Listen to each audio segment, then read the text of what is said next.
Will you all please rise for the Pledge of Allegiance?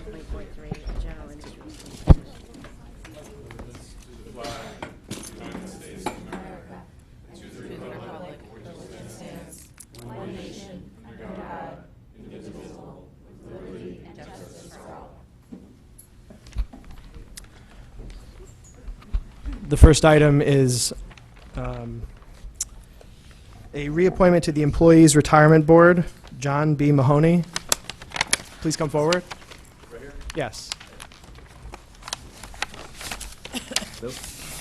Good evening. So please tell us just very briefly about your background and your, I guess, history on the board. Yeah, sure. So I've been with the board for about 2.5 years and up for reappointment for another 5 years. I work in the pension consulting and pension outsourcing business. Pension outsourcing business means that we go into pension plans and corporations, public plans, and healthcare systems and manage from end to end their pension plans. Okay. Do any of the members of the body have any questions on this reappointment? Seeing none, thank you for coming, and just so you know, it's our practice that you don't have to appear on Monday for our voting meeting. You're welcome to attend, though. Thank you. Thanks. Thank you. Next is a reappointment to the Harbor Management Commission. Mark Foster.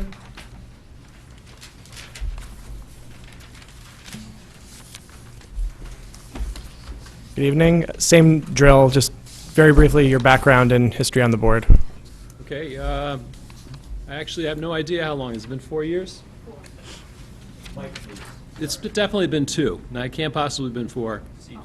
The record says 4. Please use the mic. No, I'm sorry. I've been on this commission for 4 years. I'm on my day job, I'm a civil engineer with the firm AECOM. Okay. Do any of the members of the body have any questions for this reappointment? Seeing none, thank you for coming, and again, you don't have to appear on Monday for the voting meeting. Thank you. Thank you. Next is another reappointment to the HMC. Again, it is Harry French. Is Mr. French present? No? So we'll skip over that.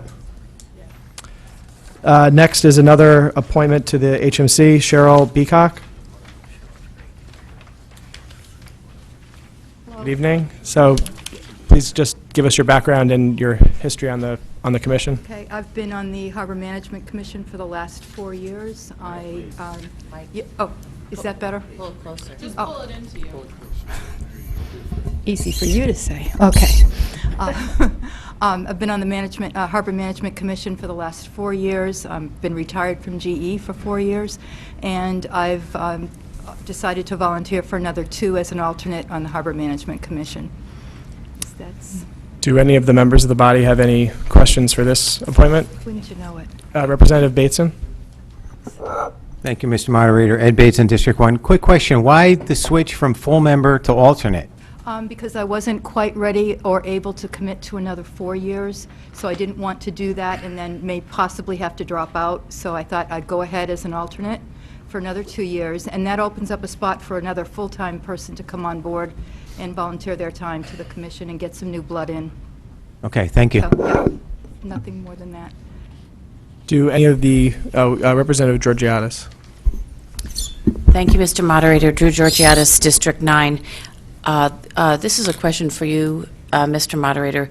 For the reappointment, why do we reappoint and not replace? Is it up to the person, the body? How is that decision made as to the people that are? So I think, I mean, it's really a question for the First Selectman's office, but I think the process is that if the person wants to stay and we want them to stay, then the Board of Selectmen makes that recommendation, and then it's up to us to either vote that up or down. Thank you. Do any other members of the body have any questions for this reappointment? Seeing none, thank you for coming, and you do not have to appear on Monday. All right, Thanks. Thank you. Next, we have the Transit-Oriented Development Grant for the Metro Center study.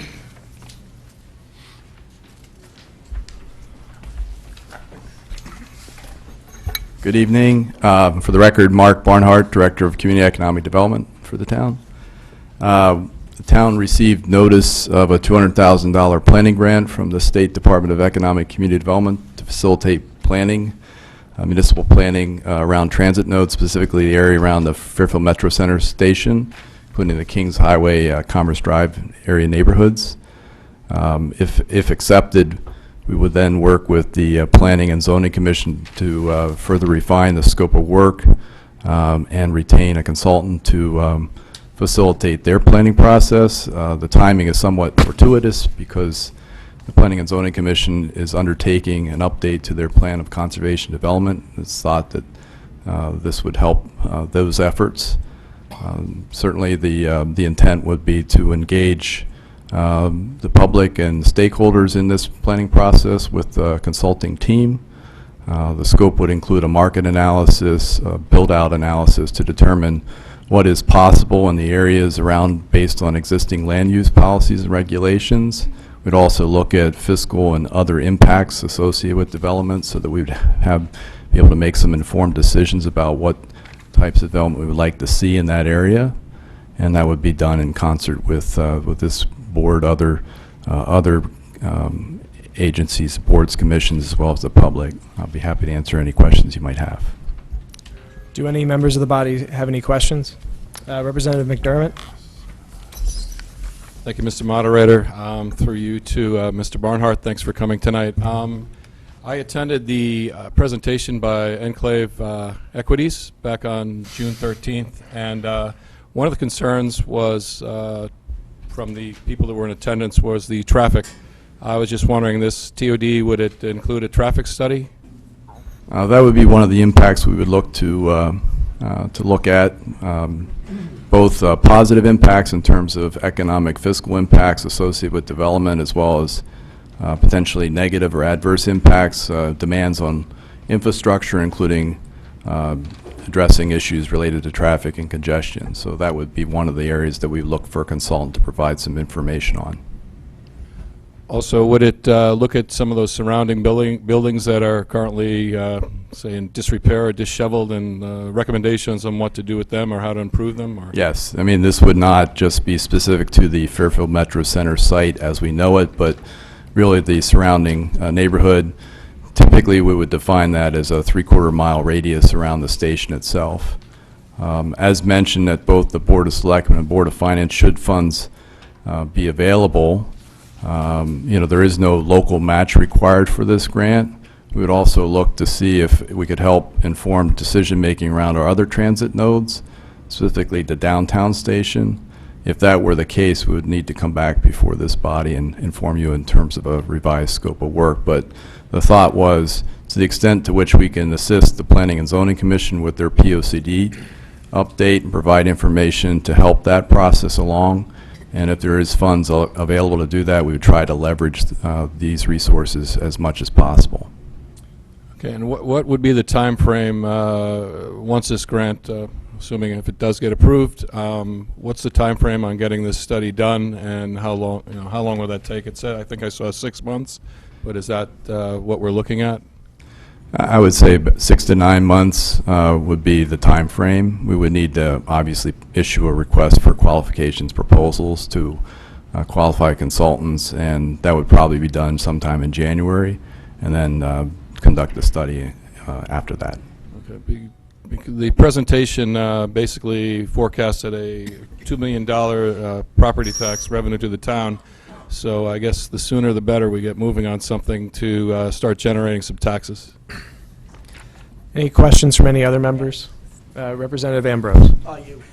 Thank you. Through you, Mr. Moderator, to Mark. Mark, what portion of that $200,000 grant do you think will be paid to the consultant team, and how will you go about picking the consultant team? Well, it could be a team of consultants, depending on the disciplines involved. The anticipation was that the $200,000 would go to bring in outside resources to assist with the planning, so that would most likely be for consulting services. That's really the purpose of the grant, the planning grant. So the full $200,000. In terms of the process, as I said, I would look to refine the scope of work with the planning and zoning staff and the commission in the next several weeks to month, and then issue a request for qualifications proposal and go through an interview process working with the planning and zoning staff and others, probably MetroCog, the regional planning agency, to assist in that evaluation process to bring on board a qualified consultant to help us out. Thank you. Any questions for any other members? Representative Durrell? Thank you. Yes, Alex Durrell, RTM3. Mark, will the study be looking at the lack of bathrooms at the Fairfield Metro Center? Not specifically, I don't think, but perhaps we can address that as well. And where does 3/4 of a mile around the Metro Center entail, if you mind me asking? It pretty much encompassed the commercial district, Commerce Drive into Kings Highway as well. Really a half mile to 3/4 mile. The thought was an appropriate walk shed to the station. So we also want to look at connectivity between residential neighborhoods and commercial districts into the station itself, and identify if there's any needed infrastructure investments that would come down the pike and what the cost of that might potentially be, benefits associated with that, et cetera. Any questions from any other members? Representative Lopez? Hi, Erin Lopez, District 2. I see in the letter here that it says that Enclave Equities has a managing interest in BlackRock Realty now, and they are also interested in getting some changes to this master plan to update it. How much are they assuming in terms of financial responsibility and working with the town to update the plan to go forward? Well, again, we can't. Enclave Equities has been has had informal conversations, as was alluded to here earlier, both with staff and well as the public, in terms of proposed changes to their master plan and site plan. They have not yet formally submitted a proposal. It would be my preference that we would undertake this planning process prior to that, but we can't necessarily preclude them from submitting a proposal when they feel the time is appropriate for them to do so. My thought would be that the information that we would gather as a result of this process would be very helpful for land use boards in particular to make an informed decision as to that application. So your preferences would be the town would lead the way on the... That would be the preferred way. I can't necessarily dictate that, unfortunately. So. Thank you. Any other questions? Representative Gerber? Hey, Mr. Barnhart, Bill Gerber, District 2. Couple questions. First of all, can you just sort of remind everyone here what a TOD is, what it gets you? It's a designation, right, from the state, or? Well, it's I guess a term of art. Transit-oriented development has obviously been much in the nomenclature last 10 years or so, but really it refers to the area around a transit node, mass transit commuter rail station, the type of development that would be desirable to leverage that investment. So typically we're looking at both a mixture of commercial as well as higher density residential uses, anything that would facilitate mass transit, use of mass transit. So when the town Planning and Zoning Commission did go through an update around the time in which the new station was opened back in 2010, updated its land use regulations around the station, a very small area around the station, and looked to facilitate transit-oriented development. And so there's a floating zone designation that applies to a limited number of parcels in very close proximity to the station that allows for the type of development that you see at 665, the trademark Fairfield building. So a ground floor retail or commercial use with residential units above. That's now permitted in that TOD overlay zone. So that's really what we're talking about, but it's really any kind of development that would leverage mass transit. But the radius that you're talking about for the study, does that have any implications from this like TOD is a designation that allows you to do different things relating Well, it to... would ultimately be up to the planning and zoning or land use boards to make that determination. This is really just a planning study that would help us gather information to make some informed judgment as to what the community would like to see around the commuter rail station, the area of Kings Highway and Commerce Drive. So my last question is to your knowledge, I wouldn't expect you to necessarily know this, but after this next RTM meeting, if we approve this, is there anything related to this project that you could foresee coming in front of the RTM? Or after that, is it purely sort of zoning? I mean, this is our only involvement, do you know? I would hope that all of you would be involved in the individuals. planning process that we envision here, but... But as a body? But typically, you know, if there's amendments to our regulations or a change to our plan of conservation development, that's in the purview of the Planning and Zoning Commission. So while I'm envisioning mostly as we talk about planning, it would typically, and that's why I've enlisted the active participation of the Planning and Zoning Board and staff in this process. And I think, again, the timing is somewhat fortuitous because they've indicated they're about to undertake an update to their plan of conservation development town-wide. This would help provide some resources to that effort, specifically in the area around the Fairfield Metro Center, the Commerce Drive, Kings Highway area. And that's simply because that's how the grant award reads, that it's limited to that in terms of scope. Yeah, thank you. So I just wanted to make sure that, I mean, I guess if anyone in this body has an issue with the larger issue, I don't know if there's any way of getting your thoughts heard on that now, or whether we just really need to just approve this planning study and then we're sort of out of it and becomes a... Yeah, I don't think that we want to, at this point, prejudge what we're going to, I mean, the whole point is to get information to provide a series of workshops and planning meetings that would engage the public in a meaningful way to figure out what it is that we want to see happen in that area. So, Thanks, Mark. Any further questions? Representative Bateson? Thank you, Mr. Moderator. Ed Bateson, District 1. Thanks, Mark. Do you, by chance, have an application? All I see is your memo and Mike Tetro's memo. Is there an application to the state? You hit the nail on the head. This, the impetus behind this was about 3 years ago. We actually, I met with the Deputy Commissioner of DECD at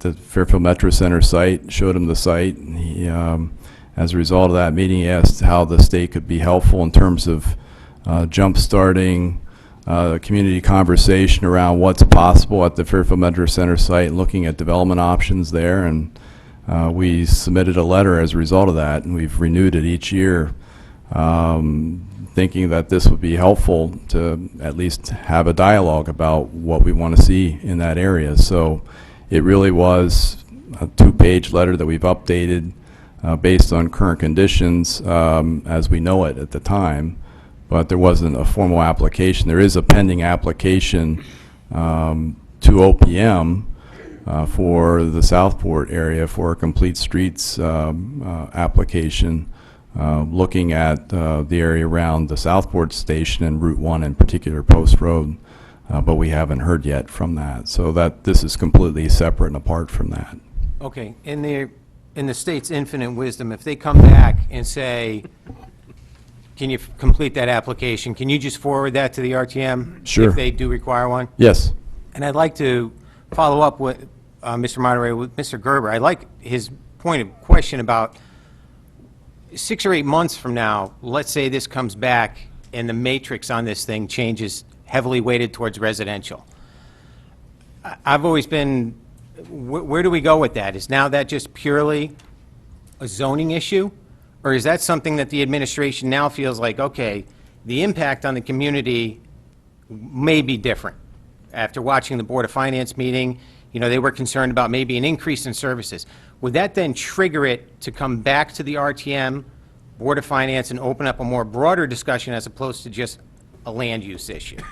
Have you guys I don't. Yeah, you I guys don't, thought I don't about know that the yet? answer to that question. I mean, I suppose that the administration could be asked to appear before the RTM and provide an update as to where it is. I don't know. I would envision the likely scenario would be, as a result of the planning study, there would be a series of recommendations that might potentially include proposed or recommended changes to POCD as well as land use regulations. And, you know, that would not necessarily require the Planning and Zoning Commission to take up those amendments or proposed changes. But, I mean, that's similar. I'm just basing this on how we did it the last go-round, if you will, when we did look at, again, a very small area around the Fairfield Metro Center station, which did result in some proposed changes to our POCD and some proposed text amendments to our regulations. That was an outgrowth of that planning process, and there were recommendations that were made that were not adopted in whole by the Planning and Zoning Commission, but largely adopted as a result of that effort.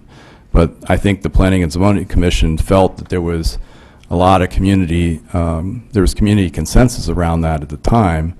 In fact, when they went to adopt it, I don't recall any dissenting opinion. So the whole point of going through this exercise and engaging the stakeholders and the public and other land use boards or other boards and commissions in this process is to try to create consensus around what it is that the town would like to see happen in that area. I think we're all interested in trying to grow the commercial grand list or grow the grand list to provide additional revenues to support municipal services. We're all sensitive to impacts to municipal services in terms of demand for those services and the cost of that. So I would anticipate that would be a major part of this effort. We look at those alternatives, and then that information would help inform some of that decision-making. I'm good. Any further questions? Representative Wackerman? Through you, Mr. Moderator, Karen Wackerman, District 7. Thank you. As someone who lives fairly close to this, I think it's a great thing to begin the study and see where it goes. I just had one question. I saw in your description of the grant the phrase that it's reimbursement-based, but we don't need to reimburse the state, right? What does that mean? They would reimburse us. So there is no, we would need to, that's why we need to go to the Board of Finance and through this whole process, is that we have to appropriate the funds for the study with the expectation that it's 100% reimbursable. So there are no local funds that are required. State funds have already been appropriated for this purpose, but the way it works is that we put out the money first and then submit our bills, invoices to the state to be reimbursed. Okay, thank you. Representative Lefkowitz? Thank you, Mr. Moderator. Nancy Lefkowitz, District 1. Hi. You talk about a robust public engagement strategy, and you mentioned workshops and conversations with the public, but what does that look like, and at what point will the public have an opportunity to talk to the commission and the consultants? What I would envision is, when I mean robust, is the public would be engaged throughout this process. From the beginning, I thought that the process that we went through, albeit limited in scope, the last time with the Planning and Zoning Commission was a good one. There was a series of technical fact or issue-based workshops, and then there was a half-day planning charrette. There were a couple of other focus group or workshops that were meant to solicit input in the process. I think the culmination was the half-day planning charrette, where there was a team of planners and that work with members of the public around the idea of you know, kind of reimagining that area. So I don't have specifics, but I don't think that it serves anyone's purpose if we go through this process without meaningful engagement and participation by the public, because in the end, unless you just want a report that sits on a shelf somewhere, we need to make sure that all of us feel comfortable with the end result, the recommendation. So the whole point is to drive consensus around a vision for that area, what we would like to see as our goals, and then a series of recommendations would help us accomplish that. And I think that the only way that can happen is if there is a meaningful dialogue that takes place. Any further questions? Representative Durrell? Yes, Alex Durrell again. Who controls what there now at the metro station? It's been so long, I've kind of forgotten. I mean, there's the station, there's that land, we keep hoping, and all that. Well, the property, so there's the easy way to think of it, the Fairfield Metro Center property itself is to think of it divided into thirds. So you have about a third of the 35-acre Fairfield Metro Center site that is privately owned by BlackRock Realty, subject to a conservation easement, and so it's not buildable.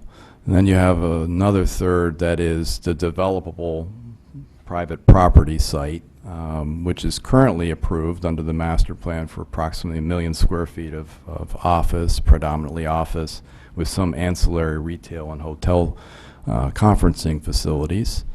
And then you have about another third of the site that's really the train station itself, the parking lot, the train station facilities, which is owned and operated by the state of Connecticut. This planning study is, while it's important that it's looking at the Fairfield Metro Center site as we know it, it is intended to encompass a much broader geographical area, to include an area, as I define, roughly a 3/4 mile radius around the site.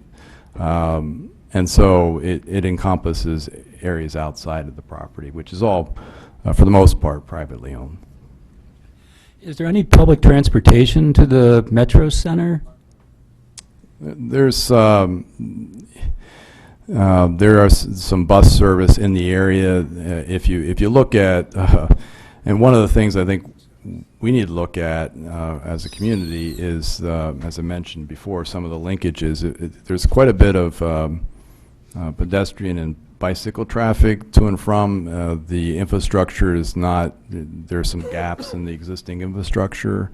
Some of those there's some structural impediments, namely I-95 and the traffic circles. So, part of it is looking at ways in which we can help grow that and make it easier for people to access the train station, including businesses. Any further questions? Representative Ambrose? Peter Ambrose, District 1. Bus service, Mark, at the present time, there's no bus service on... Not at the station itself, no. And it's a very traveled... Peter, use the mic. Sorry. There's no bus service presently on Kings Highway, and that's a very traveled section of Fairfield. I trust perhaps you'll be looking into that, the aspect of obtaining some sort of service. If it's, we would like to engage not only the regional planning agency, but the transit district as well in this effort to see, again, if there is demand for service, I think then it behooves us to look at whether or not, how we can accommodate that. So. Thank you. Any further questions? Representative Barretts? Steve Barretts, 6.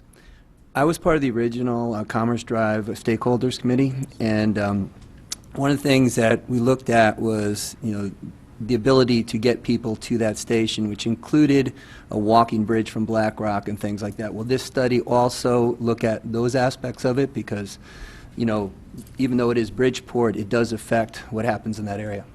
There is currently in design a walking bridge from Fox Street across Ash Creek, and so that's in the design process.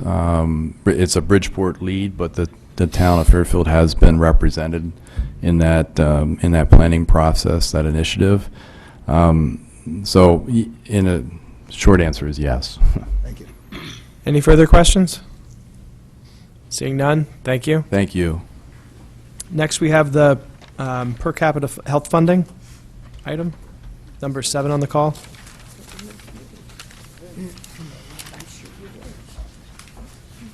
Good evening.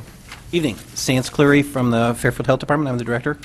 So the per capita health funding is essentially annual funding that we get from the state of Connecticut. It's statutorily obligated. We've been getting it for several decades. It predominantly funds a few part-time positions, 2 full part-time positions, and then 3 sub-part-time positions for the town. So that's what we use the funding for. We've used the funding for part-time positions for a few decades now. Are there any questions from the body on this item? Seeing, Representative Gerber. Hi, Bill Gerber, District 2. Hey. I was just wondering what the revenue item was in the budget last year. I thought I saw something that was zeroed out. Sure. We did, yeah. There was a decision made, so that, as you may be aware, the town's looking at grants a little differently and trying to change the structure of how we do grants and how we account for them. So one of the things a decision was made through the finance department a few years back to pull this out of revenue, since it's technically a grant and it was counted as revenue, but they decided back then that we should treat this as a grant as we do other grants, because the positions funded by this grant don't appear in the budget book. Okay. And so we were trying to balance that out, I think, is the decision made. Thank you. Any further questions on this item? Seeing none, we'll move on to item number 8, the HPP-PHEP Emergency Preparedness Grant. Again, Sans Cleary, Fairfield Health Department. So this is funding that we've received since 2002. It's comes from the federal government down through the state government and then down to the local health departments. This is for our public health preparedness activities that we do, and it's essentially we have contractual deliverables for this funding. We hire a part-time consultant. Sometimes it's been a staff member that we hire to do this work, and we do that. Another part-time assistant type position, and then some funds to cover exercises, drills, and equipment. Are there any questions from the body on this item? Representative Vergara. Hi, Jill Vergara, District 7. I was just curious about the table that you included. Sure. About the Region 1 funding levels. What's CRI funding? Cities Readiness Initiative, and so that's a separate source of funding, but that's what that stands for. And Weston, Westport are the only towns that are receiving that? No, so the CRI funding, it goes to fund, so it's talking about the source of the funding. The CRI funding goes to support medical, you'll see if you look underneath it, it says MRCs, the Medical Reserve Corps. So we have in our region, I think there's 6 right now, Medical Reserve Corps from Greenwich. Region 1 compromises Greenwich to Stratford, up as high as Easton and Monroe. And so there's 6 Medical Reserve Corps units. The Health Department in Fairfield manages the Fairfield Easton Medical Reserve Corps, 350 volunteer members, doctors, nurses, and non-medical volunteers that help assist the CERT team with our shelters. They respond to mass dispensing events. We do drills and exercises with them. So that funding goes through the Westport Weston Health District, and then that is divided out to the Medical Reserve Corps units. So that group, the Region 1 group of Medical Reserve Corps unit directors sort of decides what that funding is used for. Okay, thank you. Any further questions from the body on this item? Seeing none, thank you. Thank you. Next is the item on our supplemental warning, the collective bargaining agreement between the Board of Education and the Fairfield School Administrators Association.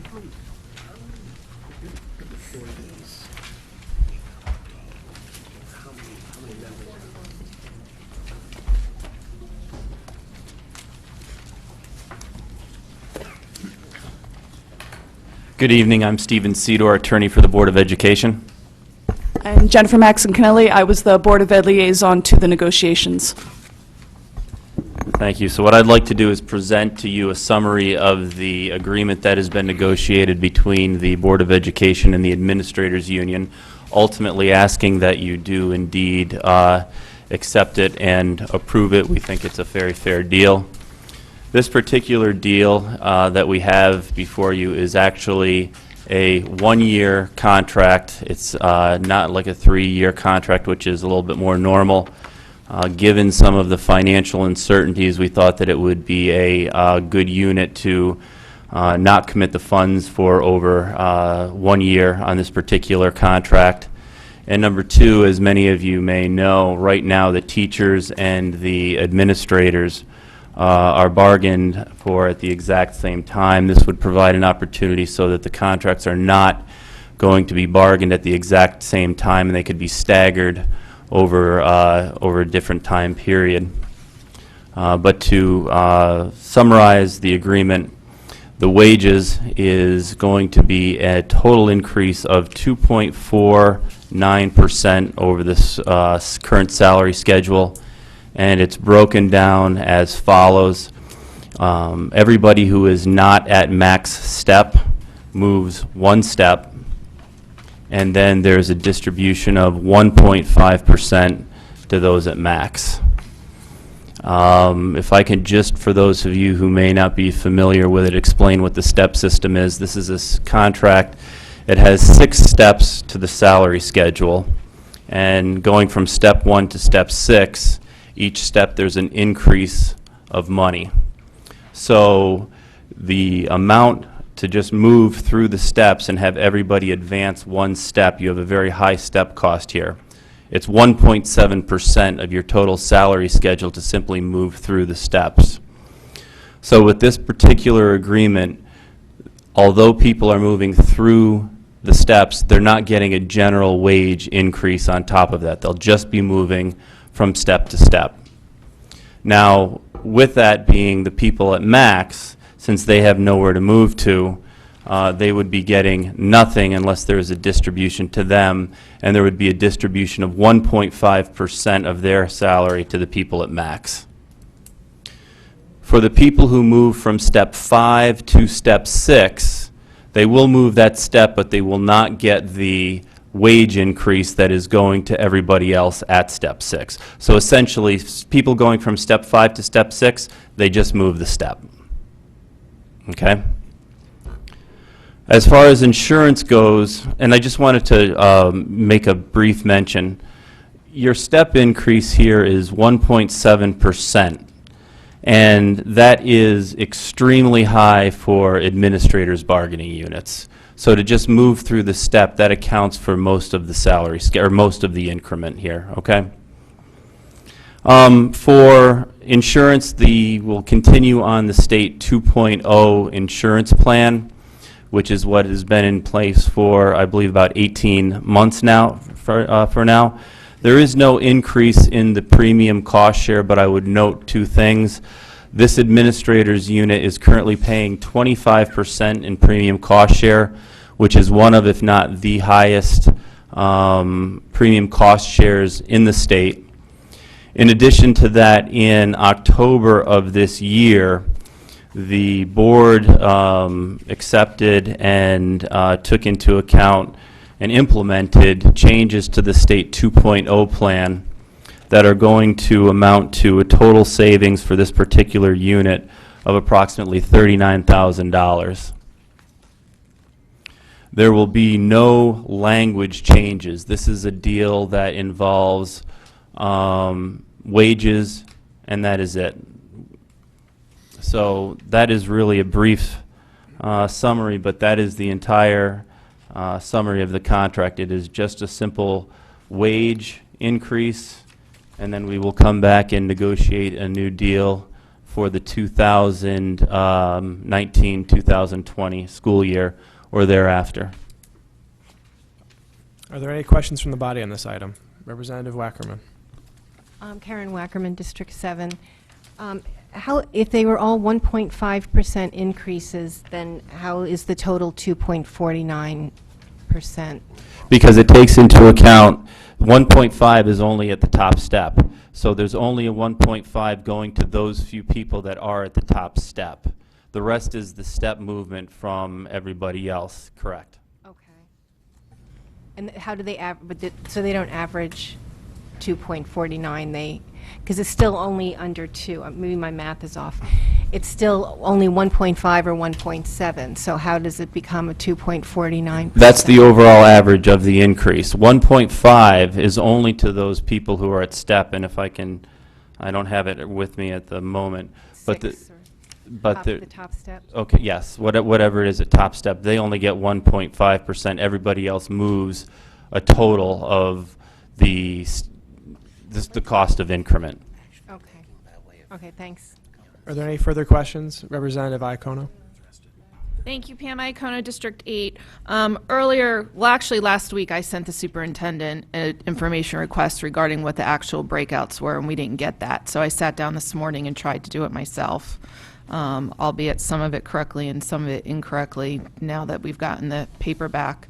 I think it would be beneficial to this entire body for all of us to see this information regularly on all of these schedules, because to Representative Wackerman's point, it might be an average, but just for example, so you have 15 people who are not at max step. So they're getting anywhere from a 1.94 to a 2.24% increase, correct? I haven't calculated that out right now. You may very well be right. All right, that's the information that I got back. Then if I look at the certain section of people who are at step 5 moving to step 6, which is maximum, they are getting a 6.6% increase. Let's see, I've got 4 people getting a 6.6% increase and 2 people getting a 7.09% increase, correct? Those numbers sound correct. There's what you would call a bubble between step 5 and step 6. That means that there's more of a separation between step 5 and max step than there is between step 1 and step 5 as an average. Typically, that happens over the years where there are step freezes and money goes to max and it creates a distance, and that's what's called a bubble. And you have a bubble in your contract. Okay. Now, with that bubble that they're getting the 7.9% increase, just to use one example, then there's an MOU attached to this agreement that those employees will then get a 1.5% increase in 2019, correct? The people that would be advancing from step 5 to step 6, they don't get that 1.5% during the life of this contract. They would have to wait until the 2019-2020 school year to get that. So how does that work? When you start the 2019 school year, on July 1st, your salary automatically bumps to the 1.5%? For those 5 6 people or 6 people, yes. Okay, so now you're starting another collective bargaining unit, another collective bargaining agreement negotiation. So they're at that new base salary with the 1.5 bump.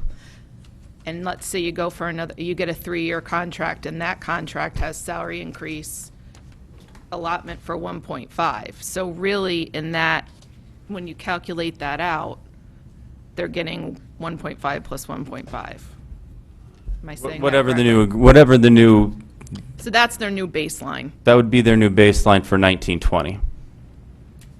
And then you have 20 employees who are at max steps, so they're just getting a salary increase of 1.5%, and that's the bulk of your employee. Can you just talk to me about this bubble? And I know you mentioned it a little bit.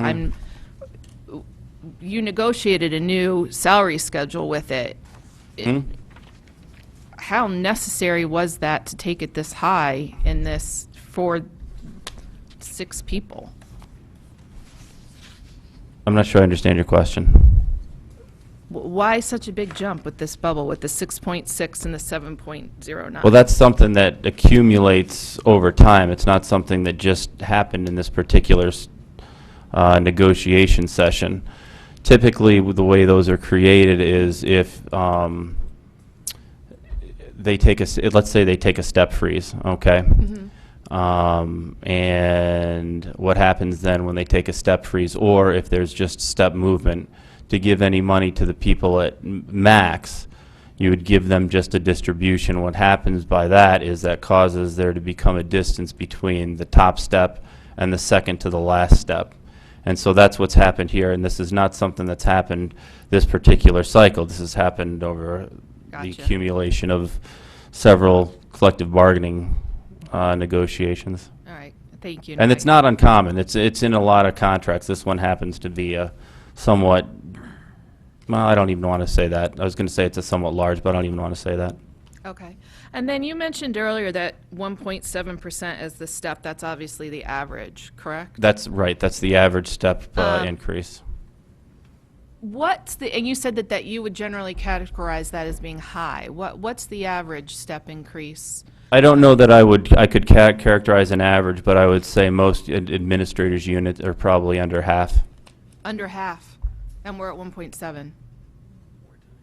Well, the reason being, too, is because you only have half the people at max step. Right. Right? So once everybody moves to max step, you're going to have well, if everyone is at top step, you're going to have a 0% cost of increment. Within the next 2 years, the vast majority of your bargaining unit for the administrators is going to be at top step. And recognizing that they are at 25% on the medical contribution, what's the average for Fairfield County for administrators then? I don't have an average for Fairfield County, but what I did do today is this. I compared the publications of those settlements that have been reported so far for the administrators, and none of them were at 25%. All were below. And in addition to that, I went on a comparison to see if I could find any other contracts that were at 25%. I was a little rushed for time, but I wasn't able to find any contracts that were at 25% for administrators. Well, when you say, that's fine. If they're not at 25%, are they at 18? They at 14? They're at 11? They're at 21? High teens to low 20s. Is there any way for you to put together that information and get it to us before the next meeting? I'll do my best. Thank you. I have other questions, but I'll yield the floor right now. Thank you. Any further questions? Representative Pastilli, then Representative Garskoff.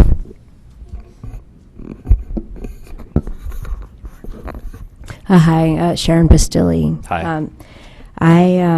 I just need a little more detail, and I know that we've already discussed the step 5 to step 6 population. Mm-hmm. But can you explain specifically what the 6.6% is and the 7.09% is? I know we went over it, but I didn't. I think what Ms. Iacona was referring to is that going from step 5 to step 6 and the raise that you would get from going to step 5 to step 6 would be about a 6 or 7% increase for that person that moves. I think that's what Ms. Iacona was trying to say. But it's only, you were saying it's only because over time there's been A bubble some that's developed. So there's a widening gap that it Correct. takes to make it from 5 to 6? That'd be accurate. Thank you. Representative Garskoff. Thank you, Mr. Moderator. Josh Garskoff, District 5. I have a follow-up to Ms. Iacono's question, too. The average of 1.7%, I don't see how that we get there from the numbers that we were shown as on this spreadsheet, which I know you don't have in front of you, so I apologize, but they're in the neighborhood of 2% up and down the line until you get to the 6s and 7s. So how does that average out to 1.7? I can't tell you that I can calculate it right here before you, but that's the number, the way it was calculated out. Could you follow up on that for us? Yeah, I can. Thank you. Any further questions? All I'm saying is I can't do the calculation as I sit here right now, that's all. Yeah. Representative Gerber. Hi, Bill Gerber, District 2. Hi. In my mind, this is what I'm thinking the gap is, and I don't know if everyone understands it, but I'm going to say what I think it is, and can you just, that people in this unit go through their steps year after year, but then they hit the maximum step, and you're not going to freeze their salary, so they negotiate something like a 1.5% increase when they're at the maximum step. Everyone else is okay with where they are because they're advancing each year. So they're getting more each year, but the top step doesn't. So the new contract will increase the top step, but leave everything else potentially where it is. So that gap arises because basically you have to give something to people that are at the 6th step, whereas everyone else doesn't necessarily need to have a wage increase because they're going to advance to the next step and get an increase. I agree wholeheartedly with what you said, yeah. Okay, so when that gap develops over the years, and then when everyone gets to the top step, let's say, I don't know if that'll ever happens, but let's say everyone gets to the top step, then really the rest of the steps don't mean anything until someone new comes in and someone retires. That's accurate, too. Okay, thanks. Any further questions? Representative Bateson? Yeah, thank you, Mr. Moderator. Ed Bateson, District 1. I want to go back to what Mrs. Wackerman said.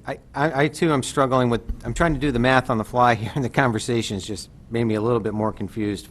I'm trying to rationalize what you say here in the 2.49 with the 1.7, and I'm assuming what you're saying here is going to average out to 1.7%, but you got to do your best to try and get this done by next Monday. I'd like to see the proof on that. I can have the calculations run for you and bring it through, okay?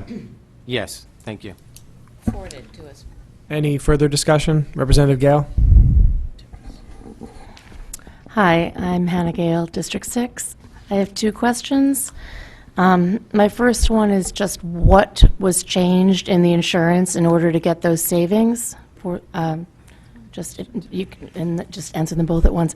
And then the second one is, why is the normal average 0.5% or so much lower than our 1.7 average? What is the difference in the demographic between our personnel and the average personnel? You'd have more people at top step. The only way you'd have a lower percentage for step is if you have more people at the max step and nobody on step to move up to that spot. I guess I get that, but my question is do we have more people who are more top administrators, like more people in a higher executive capacity, or more people who have just aged through the system? I guess is what I'm asking. Well, you've got about half of the membership at top step and half of them still going through the steps. I don't really know how to answer it any better than that. Okay. All right, and what about the first question? I can get the information as to what the particular changes were that was handled by the administration, but those were the changes that were suggested by the state 2.0 plan, and they became effective in October. Okay, so I guess is the average age of our personnel higher than average? I mean, Oh, I don't know if I'd say that. I still don't don't know the understand answer. why there are more people at that top tier, I guess. Because they retain their jobs longer than in most average districts? Is that what you're saying? I'd say that's probably likely. I haven't spoken to each and every one to give the answer, but Okay, thank you. I appreciate it. Further questions? Representative Jacobs? Matt Jacobs, District 3. Is the 1.7 a weighted average, and it's based, if you have a larger salary that moves less, that'll Yes. bring the overall average down? So that's how you would get the lower number when a lot of the increases are bigger, because they're on smaller salaries. The large Yes, increases because are on small salaries. that's what you're saying, yes. That's correct? Yes, I agree with what you're saying. Thank you. And I'll have the numbers run for the next meeting. Thank you. We need them before the next meeting. Okay? You can send them to me and I'll disseminate them to the body. Representative Durrell? Yes, hi, I'm Alex Durrell, RTM 3. So a little follow-up, instead of the weighted average of 1.7, we'll get the real average. Well, what I'm gonna do is have the full calculation of how the 1.71% step increase was reached. And what is the turnover in the Fairfield administrators? That I don't know the answer to. Is it? It's very low, I would imagine. Pardon? I didn't hear the answer. I'm sorry. Can you define low through, yeah.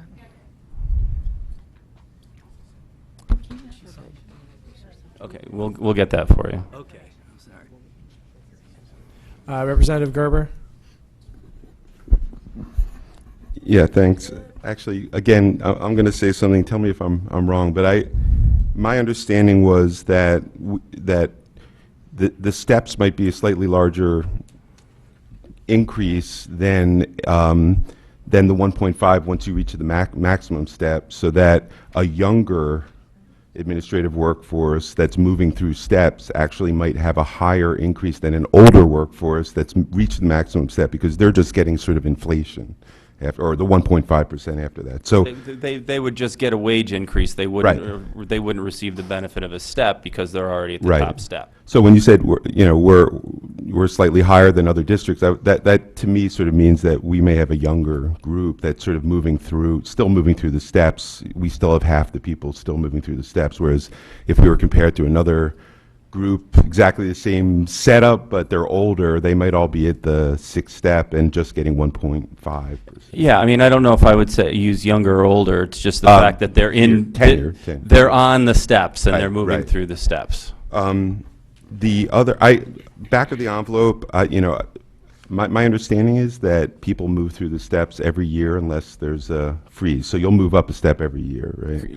Unless there's a step freeze Right. negotiated, right? Right. So just back of the envelope, I would assume that the increase that we have would be the only difference in the increase that we would have this year is that change in step 6 to account for the additional 1.5%, right? I mean, otherwise everyone would move through the steps. So if you took all the people that we currently have and we stayed on the same contract, people would be moving through the steps, there would be an increase, and then this new contract really only changes step 6 from what I could see. From a wage increase. From a wage increase. Right, the only step that gets a wage increase is step 6. So what I was trying to do is I took sort of our makeup of people and what they would have made if they had stepped in the last in the original contract versus what they'll make under this contract, and really the only difference is the last step. I mean, everyone moves through the steps, but I think that the difference was something like $70,000 or something. But is that a number that I would ask the administration, like, what is the actual impact? Assuming everyone is going to move through steps because there's no freeze, like, what's the dollar impact of this new contract? It really is just increasing that last step for those people that are going to get the additional 1.5%. Everyone else would get their increase unless we told them there's a free, or unless we negotiated a freeze. Correct. What would happen is everyone's going to move through, and there's a dollar amount associated with that. Right, and But they would- that's status quo. That would happen. Unless right, we were regardless. able to get a complete step freeze Right. for the unit. Right. Correct. And so Okay. like I said, and you're right, the only step that's getting a wage increase is step 6. Right.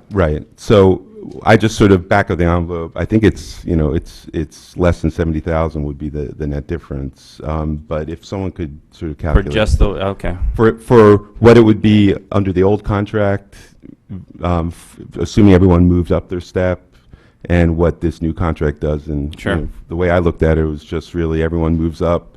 If they're at step 1, they go to step 2, and then in step 6, they would have gotten nothing, but now they're getting 1.5% increase.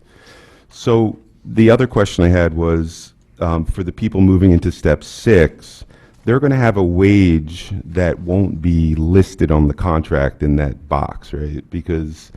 Oh, sure, they will. But I thought step 6 is going up by 1.5%, no? It is, but what'll happen is there will be a salary schedule attached to the contract, and in that box, it's going to show exactly what their salary will be for the 18-19 school year. So it'll be reflective of 1.5% more than the last contract. But the people moving from step 5 to step 6 aren't getting that. Oh, okay, those people particularly, right, correct. Right. So they're sort of in the. So what we've done with that is there's a memorandum of understanding Okay. that specifically speaks to exactly what's happening to them, and that they're being what's called red circled, such that although they move, they don't get that wage increase to step 6. So I'm not sure if Representative Iacono was saying this, but then next time I think you were, next contract, those red zone people, they're going to move up with the other step. Correct. Okay, so they'll get more than. They'll get their 1.5% Okay, at the got start it. of 1920. Thanks very much. Any further questions? Representative Bateson? So I just want to clarify what Mr. Gerber just said. In that step, they're not waiving it, they're just deferring it. Correct. Okay. Also to, Well, not the step, the wage increase after the step. gotcha on that one. Has anyone, maybe I zoned out when we talked about this, have we done a pro forma of what the 2019 administrators is going to cost? With the Well, 19. I know I saw somewhere 5.9 million as existing. Do we have a proposed, what it's going to be now? Yeah. Now, I don't know where that 5.9, I think that came from the superintendent's office. they- That's existing.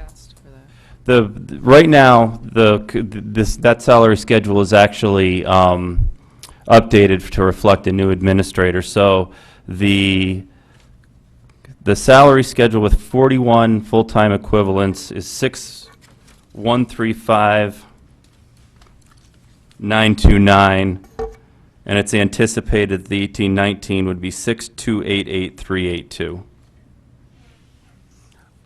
I'm sorry, why the difference between what I got in an email a couple days ago of 5.9 to the 6.1? That was a prior, probably because that was the prior salary schedule based on 40 full-time equivalents. There's an additional administrator. Okay, so the 6.1 is what's in the 18 budget? Yeah. Okay. Well, I don't know if it's in the budget, but what I'm saying is that that's what the salary schedule would be for 17-18. Thank you. Further questions from the body? Representative Ambrose? Yes, through you, Mr. Moderator, to Attorney Sedor. Steve, could you provide us with what the average annual salary would be of the top 20 or the 20 members in Step 6 with the new contract? Repeat that again, Peter, because I have to calculate it. I don't know off the top of my head, but what's your question? Can you provide us with what the average annual salary would be for those 20 members in Step 6 if this contract goes through?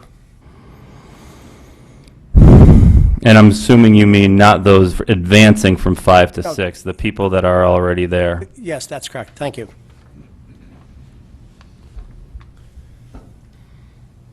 Okay. Thank you. Further questions from the body? Representative Durrell? Hi, I'm sorry. I know the woman next to you works in a school system where, in Greenwich, which we're often compared to, those have 3 steps in the administrative. Why are there 3 there and 6 here, just out of curiosity? I can't answer that question. I don't know how Greenwich negotiated their contract. I'm sorry. Any further questions from the body? Representative Iacono? So the overall budget increase, if I do the math on this, is $152,000. That's the impact on your operating budget. Is that correct? That's what I came up with, yes. All right, so overall, it's going to cost the district $152,453. That'd be the total impact, correct, that I calculated. Okay. And then you're saving $39,000 in health care. Do you know what the percentage decrease that was? Not off the top of my head. Can somebody get me that? And then do we know the total combined, I have right here is the total combined healthcare costs from the superintendent's office is $792,714. Is that correct?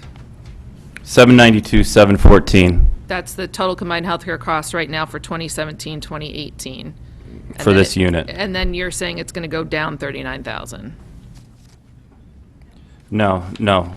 What I'm saying is that the difference between what it would have paid had it not made those changes and what it did change is $39,619. Gotcha. Okay, so what's the new total combined healthcare cost? Do we? 72. It's 792, 714. The old one is 792, I'm sorry.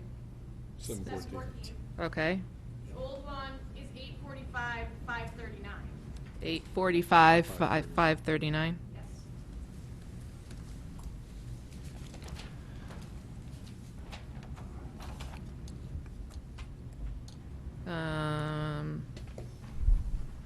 Okay, and I already asked if you could get us settlement comps from the other Fairfield County towns. And you answered my other question. Thank you. I did We're in, Fairfield's in just District Reference Group B.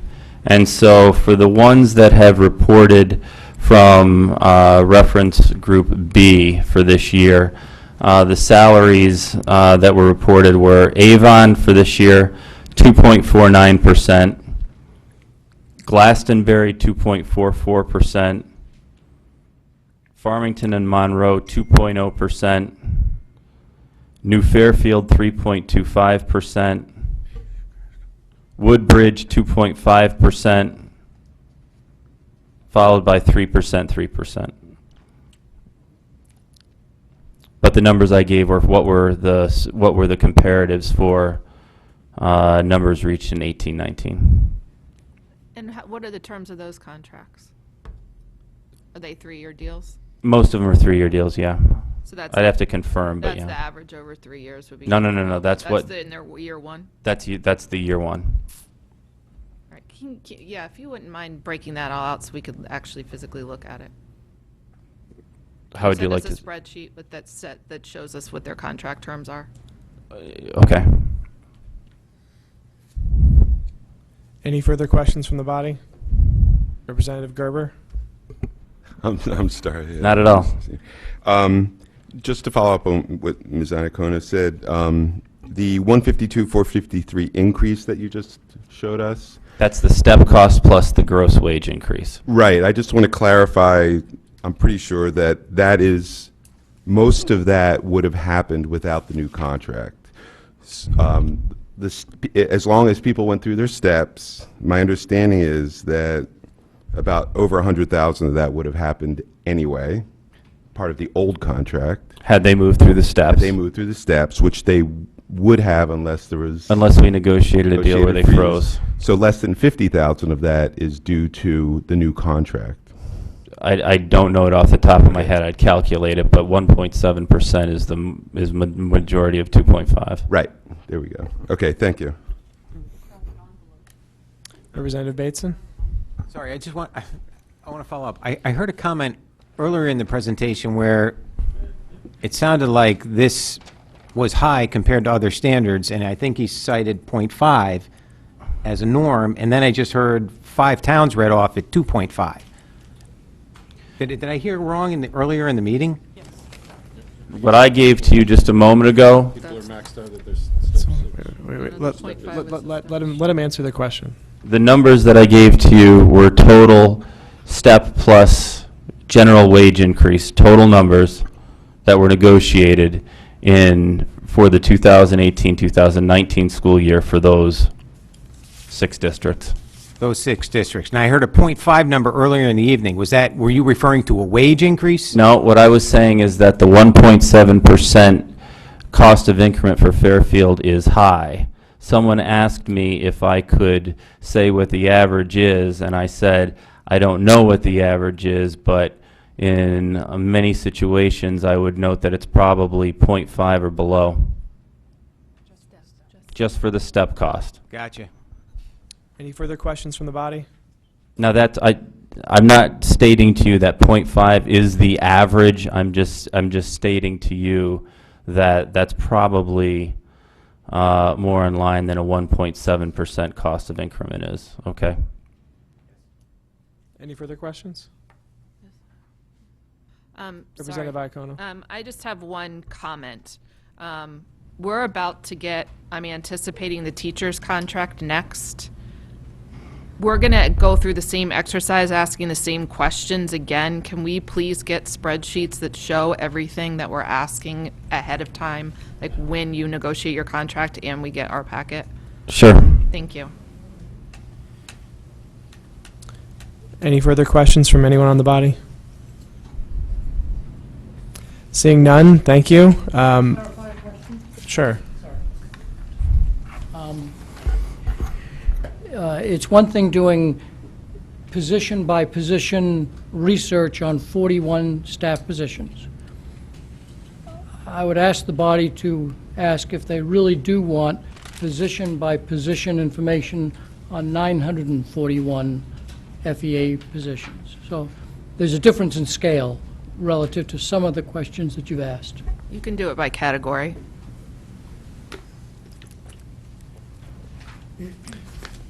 Okay, any further questions from anyone on the body? Okay, at this time, thank you. Thank you. At this time, we will break out into our smaller subcommittees. Please find your chairperson, and the chairperson will call the small subcommittees to order. Hold out your bridge, I made a pile, unless you added something. I think that's mine.